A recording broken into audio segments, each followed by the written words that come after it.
You're listening to live courtroom coverage of the trial of Lori Vallow Daybell from the Hidden Killers podcast and True Crime Today. Now, back to the courtroom. Then we see Melanie saying, packing for the move, that is, and then asked to be, will you clear me? Correct. So still on the 10th, as we get to 6:47, we have Lori telling Melanie, sure, I'll work on you now. Do you want to come over for a blessing? Correct. And this is where we then see Melanie ask, sure, I can, but is Charles coming? Is Al there? Right? And so Lori lets her know that Al is here at 7:18 p.m. on July 10th, right? Correct. And Charles says he will come over in the morning. Yes. So at 7:18, everyone sort of knows Al is over at Lori's, Charles isn't there, he'll be over the next morning. Correct. And then we see Melanie say, I'll head over, right? Correct. This next message is from the 11th, correct? Yes. And we see her tell Lori again, Zach is here, right? Correct. And again, now it's closer to 8. He just acted like he was coming over to get his mail. He told Brandon, oh, hey, Adam's in town. And Brandon acted like he didn't know. I asked if he was moving in with Adam Cannon, and he said he doesn't know yet. And then do they confirm after that, I can fly out at 9 p.m. tonight and be back Saturday afternoon? Correct. And those two prior messages, so you can see the time frame of 7:48. Obviously, the event has taken place, and they're not read until 1:38 in the afternoon. Okay. So, yes. So, this is at the 7:53 a.m. when this is sent. That is after Lori Vallow has left the house with Charles's phone in his car. Correct. And it's read at 1:28 after Lori Vallow has been interviewed and released back in Charles Vallow's SUV. Yes. And they go over to Alex's house. Correct.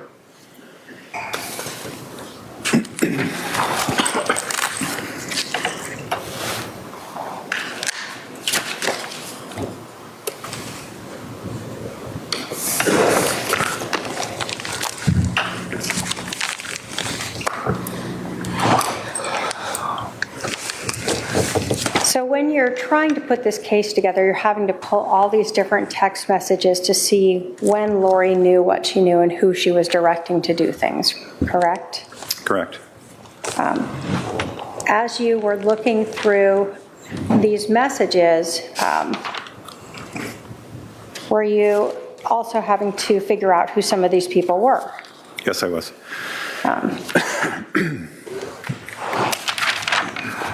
We had talked about that phone number, the 515 number that was listed as a contact of Bubby. Do you Yes. recall that? Yes. And that you, through looking at the iCloud account, the text messages, the call that was made by Chad Daybell using this phone and recorded, that Bubby contact name is Chad Daybell. Correct. When you were reviewing those iCloud accounts, does every text message always save in them? They do not, no. So did you also have to look at phone records to see if those matched up or if there were missing records? I did. And we talked about, obviously, phone calls are not saved in the iCloud account, right? Correct. So when you were looking at those Chad Daybell phone records, did you look to see on the morning of July 11th of 2019 if there were any text messages or phone calls made between Chad Daybell's Bubby phone and Lori Vallow? I did. Do those records show a text message from Chad Daybell's phone to Lori Vallow's phone on July 11th of 2019 at 6:06 a.m.? Yes. And those are all in the records that we previously admitted. Correct. Was there another text message from Lori Vallow's cell phone to Chad Daybell's phone on July 11th at 6:12 a.m.? Yes. Was there a text message from Chad Daybell's phone to Lori Vallow's phone at 7:01 a.m.? Correct. And another text message from Chad Daybell's phone to Lori Vallow's phone at 7:33 a.m. Yes. So those phone records don't show us the content of those. No, it just shows that the message they were communicating, but her iCloud will not show the actual content of those. Okay.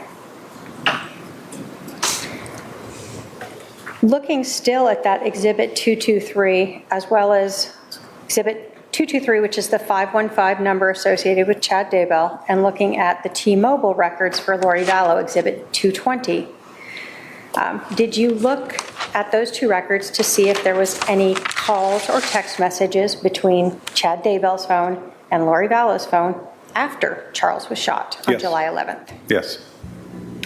Was there a phone call between those two phones, Chad Daybell and Lori Vallow, on July 11th at 12:39 p.m.? Yes, there was.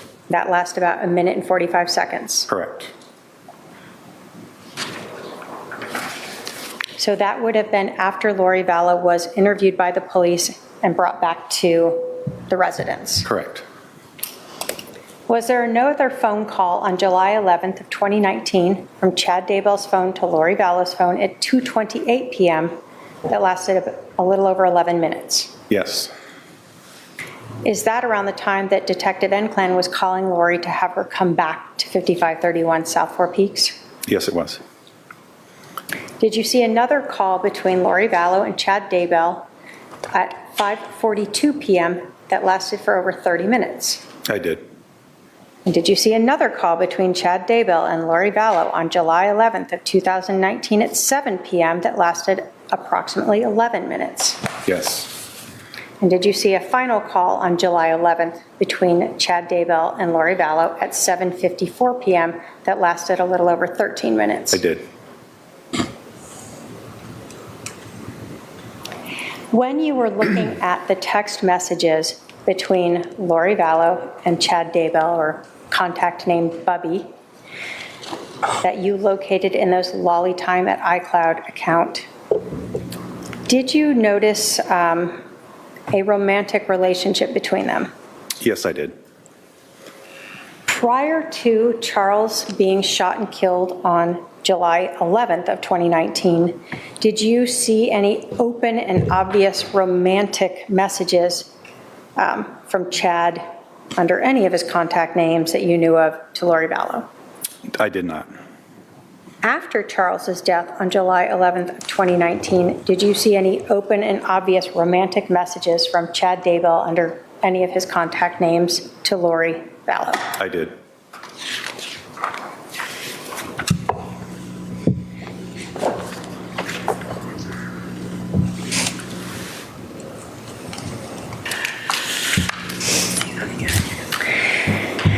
Now, were there many messages and between Lori Vallow and contact name Bubby or Chad Daybell? Yes, there were.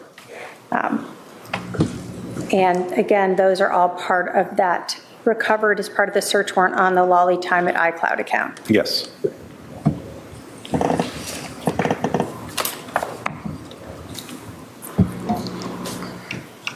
In these text messages, did Chad write a, I'll call it, romantic story about Lori and himself that he texted and emailed to her? He did. Did he have other names for them? I believe the names were James and Elena. Did that story seem to sort of at least match the timing of when they met? I did. Were some of them more promiscuous? Yes. Did they also include conversations, though, about people like Adam and Brandon? They did. And about Ned? Yes. My paralegal can approach with 229.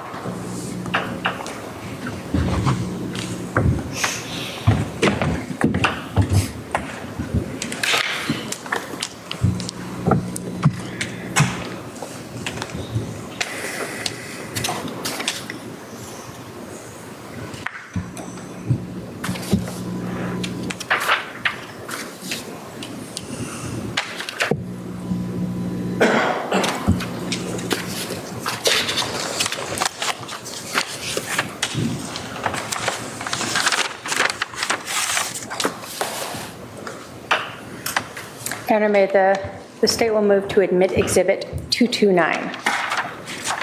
Any objection? Just relevance to the conspiracy, Your Honor. All right, the proper foundation's been made. I will admit 229. 229. 229 is admitted. So we've talked about Adam and Brandon, correct? Yes. And so one of the first message in this Exhibit 229 is from July 13th, so 2 days after Charles was shot and killed. Yes. And do we see, at this point, Chad is asking Lori, how did Adam and Brandon find out? Correct. And again, on the 13th at 9:51, we see Lori telling Chad, my mom, because she was so mad, she went off on Adam. Correct. And again, when we go back to Adam's testimony, did he indicate he learned Charles had died on the 13th? Correct. And that he got in a fight with his mom? Yes.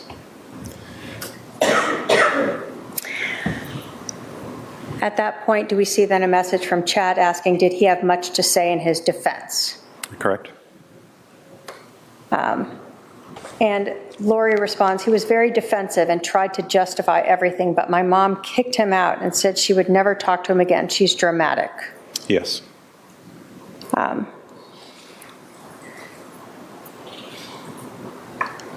So we had learned that Adam had been speaking with Charles and that he hadn't told his family about this intervention, right? Correct. And that after this, he said he lost basically all contact with his family. Yes. And this seems to sort of confer with that. Correct. Do we then see a switch over from talking about Lori's family to now Chad talking to Lori about being deeply, crazily, madly in love with Lily? Yes. And do we see, again, messages to and from Lori and Chad talking about sort of their love for each other? Correct. So prior to this, you really had not seen this open, obvious discussions about their relationship. I had not.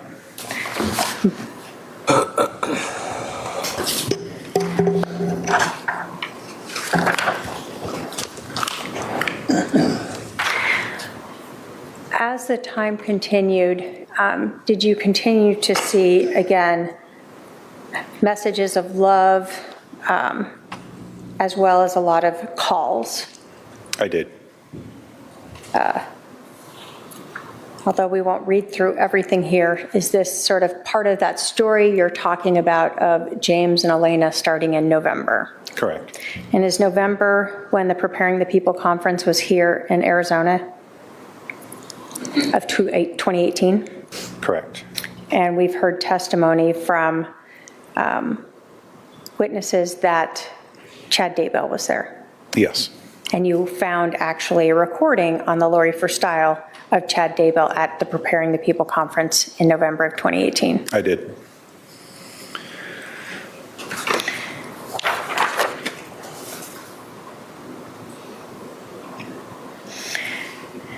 As we get to July 14th, do we see Chad then talking about cleansing the Houston house? Clearing the Houston. Clearing? Yeah. Clearing the Houston house, sorry. To remove the darkness he caused. Correct. So who was living in Houston? Charles. And had you seen and heard people testify that Charles was considered dark by Lori Vallow? Yes.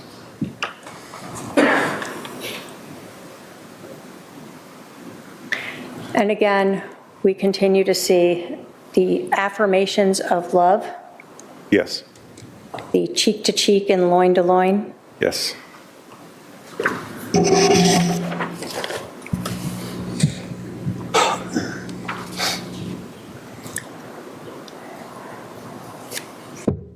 Again, more conversations, both of love in text messages as well as phone calls. Correct.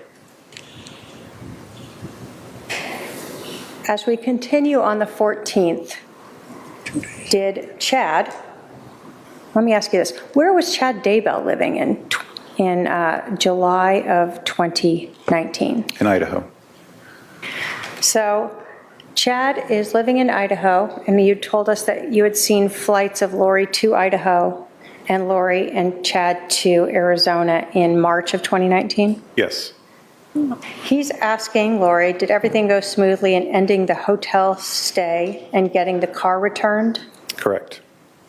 And so we see Lori responding to him, I guess I turned in the car, but I don't know what the police did at the hotel, probably just left it. Correct.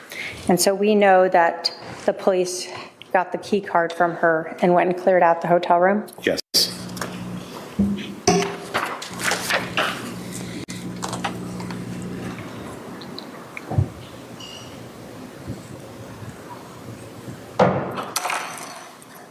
Do we see, again, a continuation of that story that Chad was writing to Lori Vallow? You do. And that continues through most of this till apparently Chad needed a shower. Correct.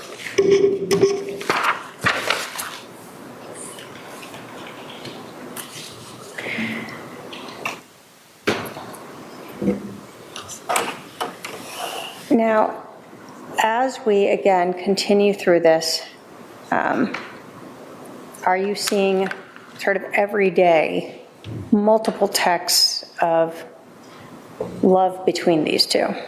I am, yes.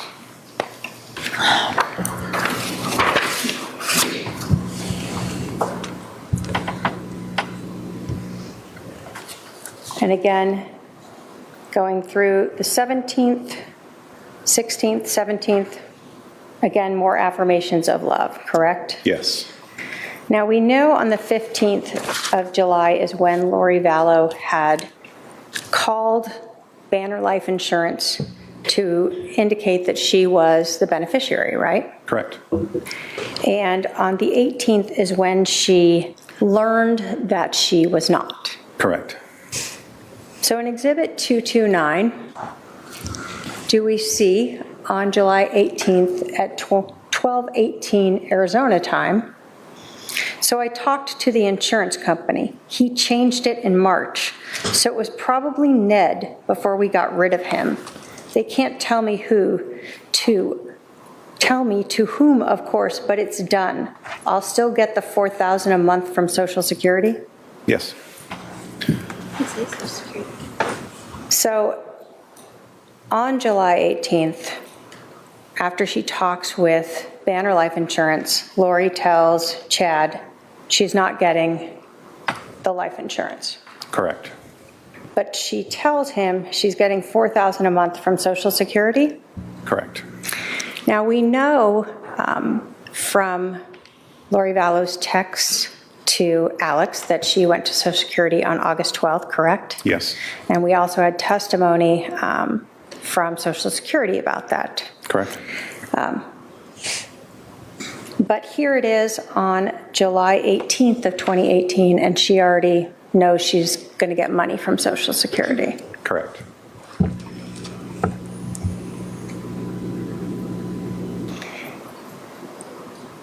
Again, do you see a lot of additional, continuing everyday, multiple affirmations of their relationship? I do.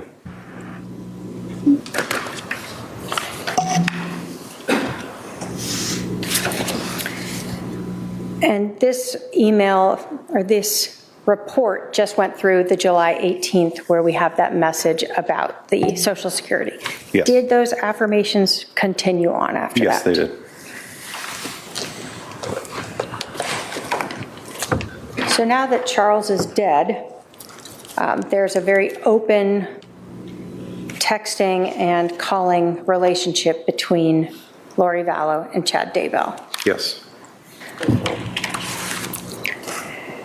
Now, we had indicated that there were multiple contact names that were associated in the Lolly Time iCloud account to Chad Daybell. Yes.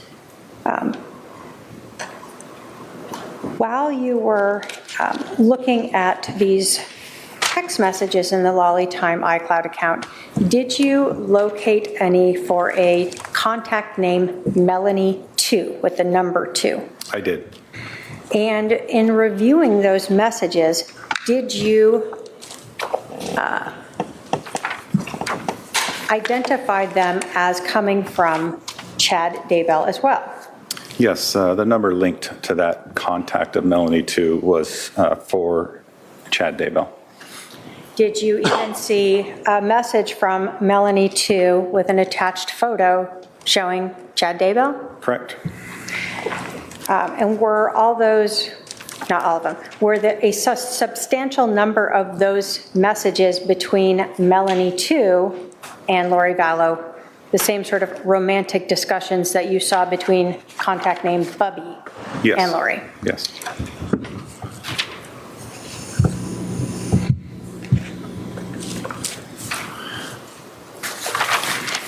When you were looking at the conversation between Chad Daybell as the Bubby contact, we saw a discussion about life insurance, correct? Correct. Did you also see a conversation between Lori and Melanie 2, AKA Chad, about life insurance? I did. If I can have my paralegal approach with 288 and 230.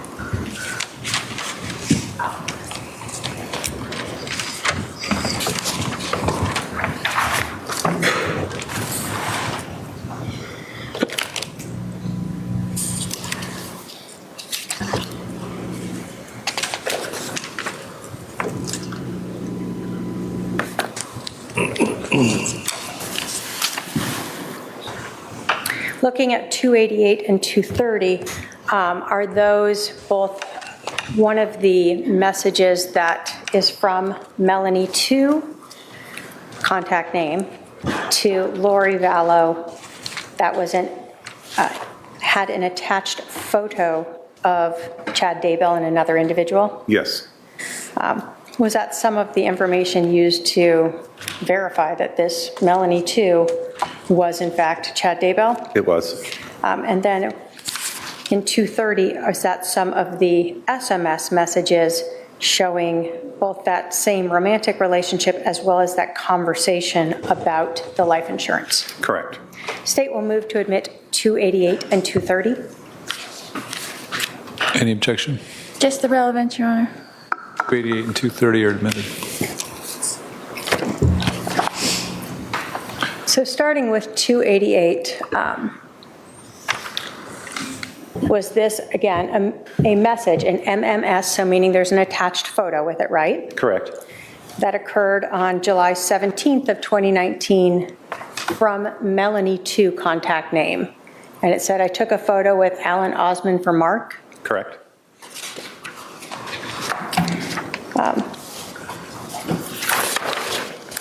And when we looked at the photo, did you ever learn what Chad Daybell looked like?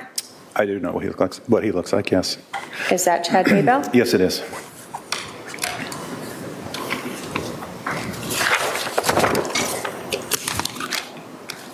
So this is the person that she has been texting all the romantic love affirmations with right after Charles died. Yes. 230, again, we see the same sort of romantic contact between them. Correct. And so this is, again, July 18th now, going on with another contact name for Chad Daybell in Lori's phone. Yes. And again, we see it's the Lolly Time iCloud account, right? Correct.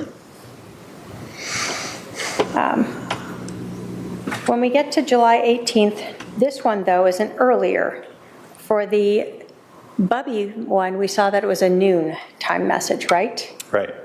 And so we learned that Lori received a email indicating she was not the beneficiary, and later she had a phone conversation.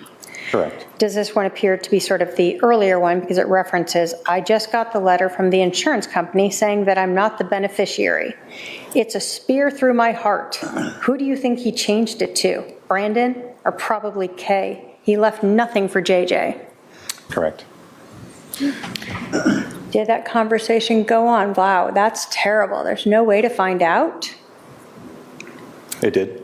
And did Lori then tell Chad, I might be able to see when I get his computer on Sunday, I could check the emails sent to the insurance company. It will show change of beneficiary. He must have done it recently. Correct. So we had seen, in fact, photos what appeared to be from a computer that were sent to Chad Daybell, correct? Correct. Showing that beneficiary change. Yes. So does that seem to match with, again, what Lori's telling Chad here about finding out who got that money? It does. Does Chad then say, it seems you would have to agree to change, maybe the name was forged, you should have a good paper trail to prove it, right? Correct. So he's trying to help her figure out how to get that money.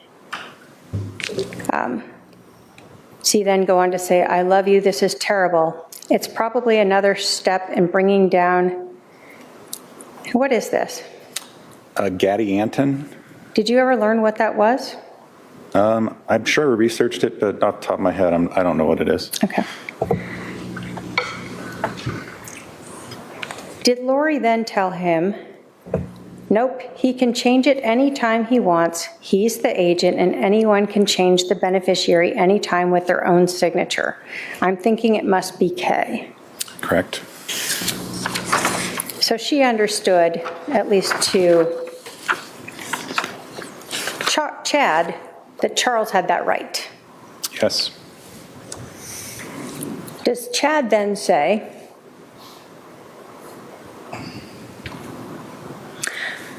it will be interesting if he if it got changed after he had 2 bullets in his chest. Correct.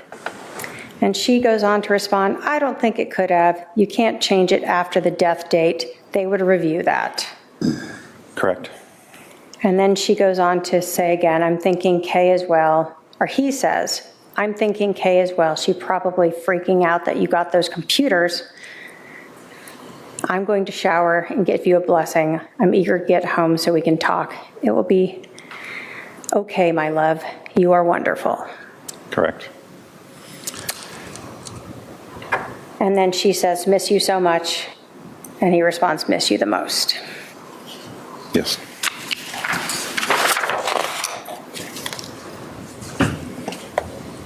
So during this conversation,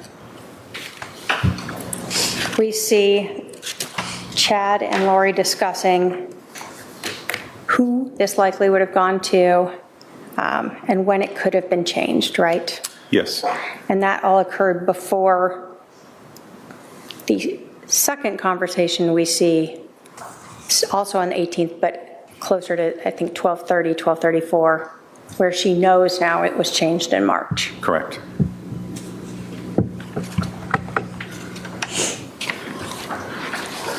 And in that, we see Chad referring to the 2 shots to the chest, right?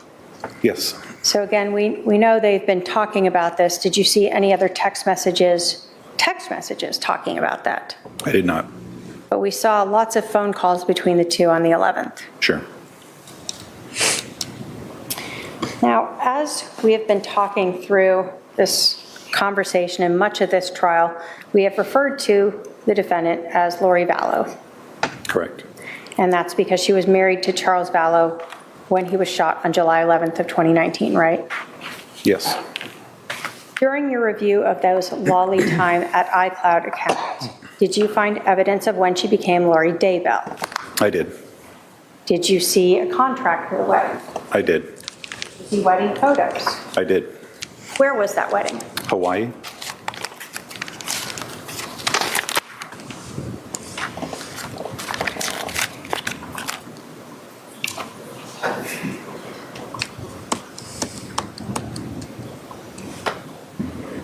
I can have my paralegal approach with 233.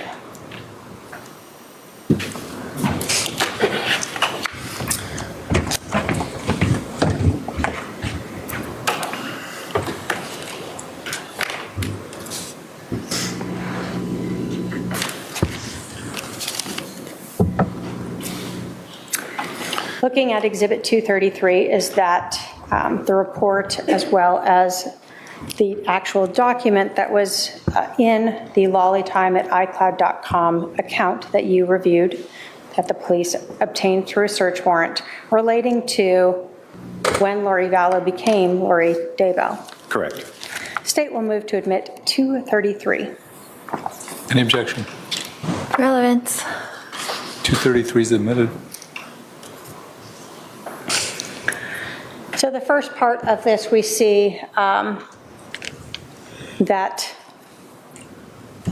again, it notes that this is an image that was from the account, from the Lollytom iCloud account from 10/31, correct?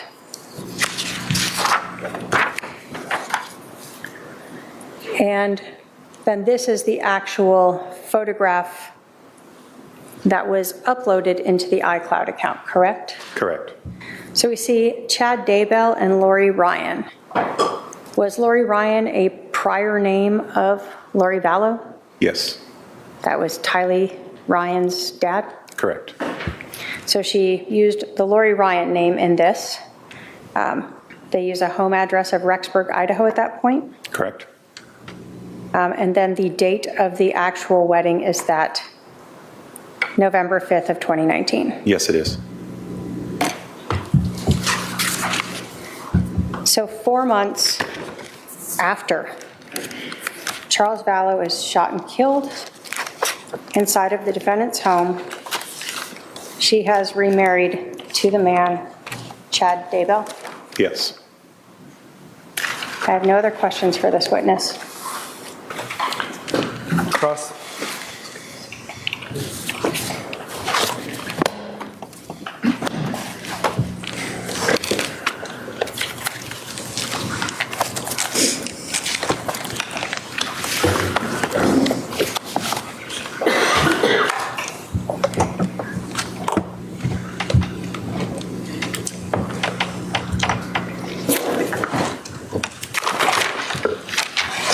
Detective Duncan, when did you become the case agent? I believe it was June of 2020.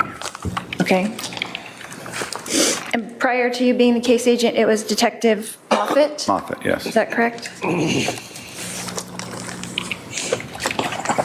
And was it because he got promoted that they made you the case agent over this case? Yes.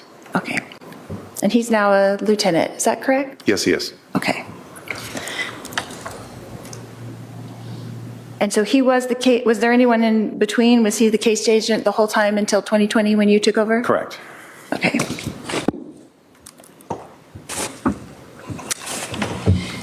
And when you took over the case, what things did you do differently? I wouldn't say differently. I continued what I was doing. I was looking at records for him. The records in this case, as you are, there's volumes of records. So continued to look at all of the independent iCloud records, call detail records, phone extractions, and also kind of reviewing what he had done prior to my assignment is what I'd done. Right, so kind of reviewing and seeing what you need to look at. Correct. So is this, from what I was understanding what you were saying earlier, is this, you weren't really involved in the case since July 11th and now you're back involved in the case? So July 11th, obviously, I was there at the house. Right. Shortly after that, I had another homicide and my time was occupied with that. And it was several months later that I offered to help look at records because they were so much. And I'd always done that kind of in the background, but never really took a deep dive into them until that June 2020. Okay, but you were kind of involved, so you kind of knew what was going on in the investigation during those, Somewhat. during that time, that year in between, yeah. before you became the case agent? Correct. But not totally deep dive, but you kind of knew what was going on? I understood it. Okay. Yes. That's good.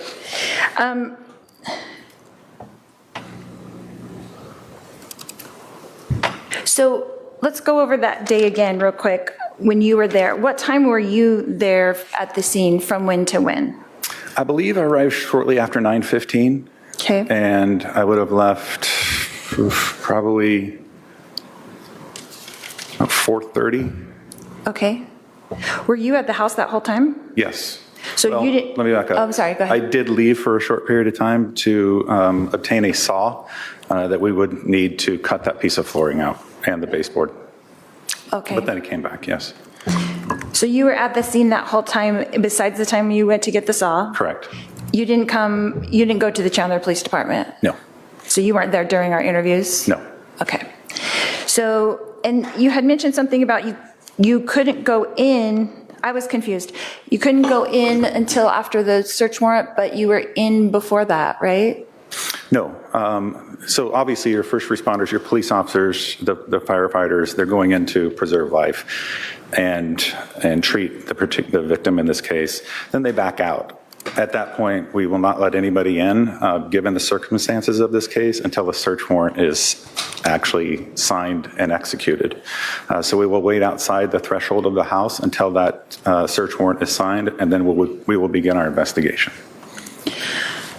So I'm still confused. So you didn't go into the house until after the search warrant, or you did get to go in beforehand? No, I didn't go in before. I waited until after the search warrant. Okay. So you had testified. I'm still confused, sorry. I'm going to object again to the defendant testifying.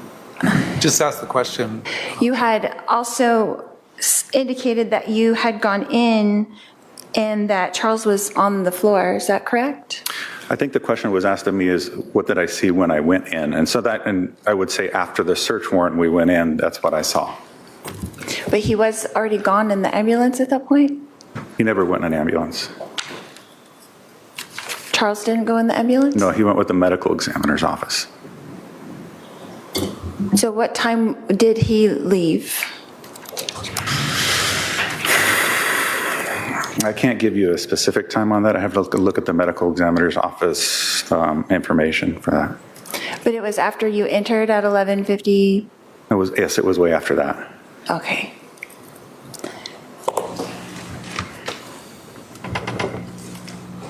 So then when you entered, what did you do at that point? Can you kind of walk me through that?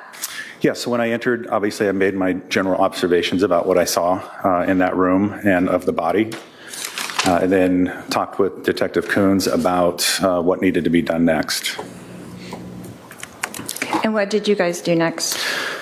So we came up with a game plan as far as how to process the scene, which direction, who was going to do what. Like I indicated, I was tasked with collecting that firearm and was also tasked with kind of looking through the house for any kind of blood evidence that might be present. The other task that I had, when we were ready, I contacted the medical examiner's office to report the death to them. What time about was that call, do you think? I do not know. But sometime in between that, before 4:30, is that correct? Correct. And did everyone leave the scene at 4:30? Is that kind of the timing when people were clearing out, or? Yeah, some might have stayed behind, and a lot of our ID techs like to sit in their cars and type their notes, that type of thing. But right around that 4:30, 4:45 is when the search warrant was completed. Okay. And then there had been a walkthrough, is that correct? Yes. And so Alex had come back to the house just after 3-ish? I believe that could have been the time, yes. Okay. And then were you present during the walkthrough? I was. And who else was present? Detective Moffitt, Detective Werther, Detective Coons, myself, and I want to say crime scene technician Jordan might have been there as well. Okay. And was it Jordan that was wearing a body cam? Was there a body cam made of that? No, I believe that Detective Werther had a body cam, but it malfunctioned and didn't capture. So there's no recording of that at all? No.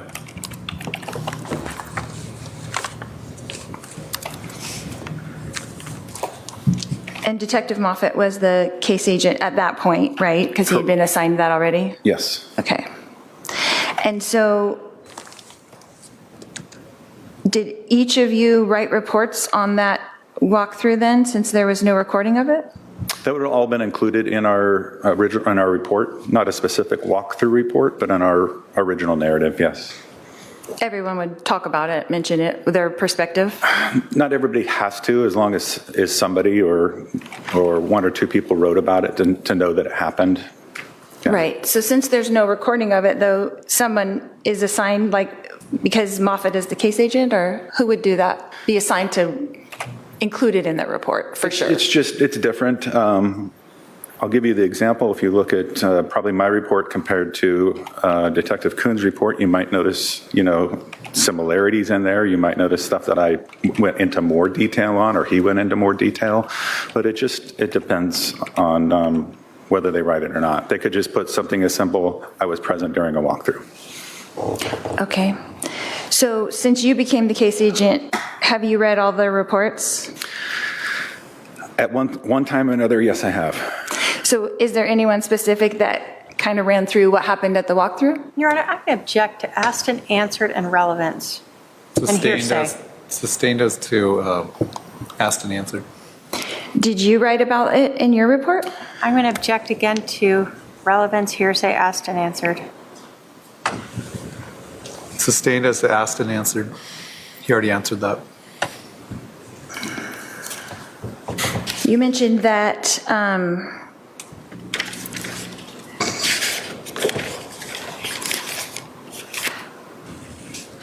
it was Detective Werther who had the body cam, is that correct? Again, asked and answered. So Sustained. did you read his report? I have read his report, yes. And did he mention the walkthrough and what happened? And I'm going to object again to relevance, hearsay, and asked and answered. To the extent that it would call for a hearsay answer, I'll sustain the objection.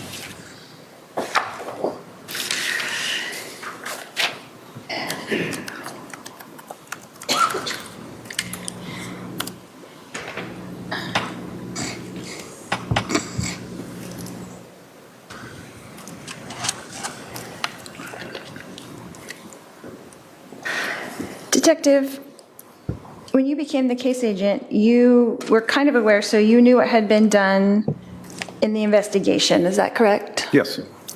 And so you knew who had been interviewed, is that correct? Yes.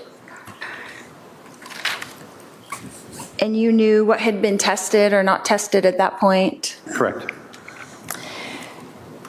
So the bat was tested for fingerprints, we learned that in the testimony, is that correct? Correct. And the results were inconclusive? Correct. And so there were no latent prints were identified, that's correct? Correct. And there were prints, but we just don't know whose they were. Is that accurate? Sounds about right, yes. Now, we learned that the bat was swabbed for DNA and sent to the lab. Is that correct? Yes. And was that ever tested? No, it was not. And why not? When making this decision, you have to look at the probative value of that and what that would show or what a test would prove. DNA and fingerprints are not time specific. That bat was owned by Tylee, to our knowledge. It was in a household where you lived. It was in a household where Alex was. And at one point, based on the fact of when we understood the bat to have been purchased, Charles was living in the house as well. So that bat was accessible to all those people. So if at one point during that time that person touched that bat, all that it would be saying is that somebody touched that bat at some point, not during this incident. Right.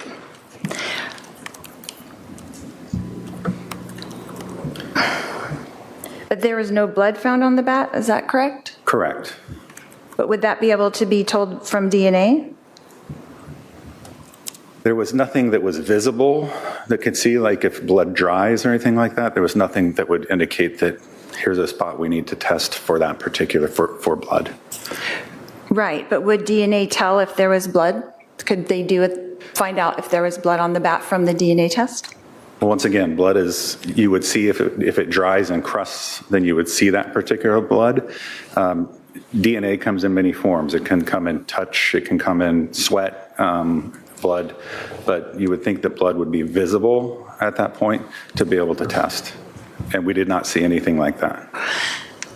Okay, so if there was none of Alex's DNA on the blood, wouldn't that tell us something? I mean, on the bat at all, then wouldn't that tell us something? If there were none of Alex's, it would just mean that Alex never touched that bat at any time. And wouldn't it tell us that Alex was never hit in the head with that bat? Once again, it's not specific. I can't, if there was blood on the bat, then yes, we would test for that. But there's no visible blood on the bat. I understand that, but when you're doing an investigation, are you not trying to figure out what happened? Yes, and that's what we Don't did. you want all the information to do that? Yes. And so whose responsibility would it be to request the DNA testing from the swab that was taken? Once again, that would just show, it's not showing that it's blood. There's no blood on the bat. It was just showing that a DNA swab was taken of that particular area to be able to test later on. But there's no discoloration that would show any kind of blood. And who in the Chandler Police Department would be requesting that DNA to be tested? Who would have to do that? That'd be me. It would be you? As the new case agent, that would be me, or Detective Moffat at the beginning. And so Detective Moffat never did that, is that correct? Correct. And you never did that, is that correct? Correct. Okay. So There's more live courtroom coverage coming up. Press subscribe now so you don't miss a second from the Hidden Killers podcast and True Crime Today.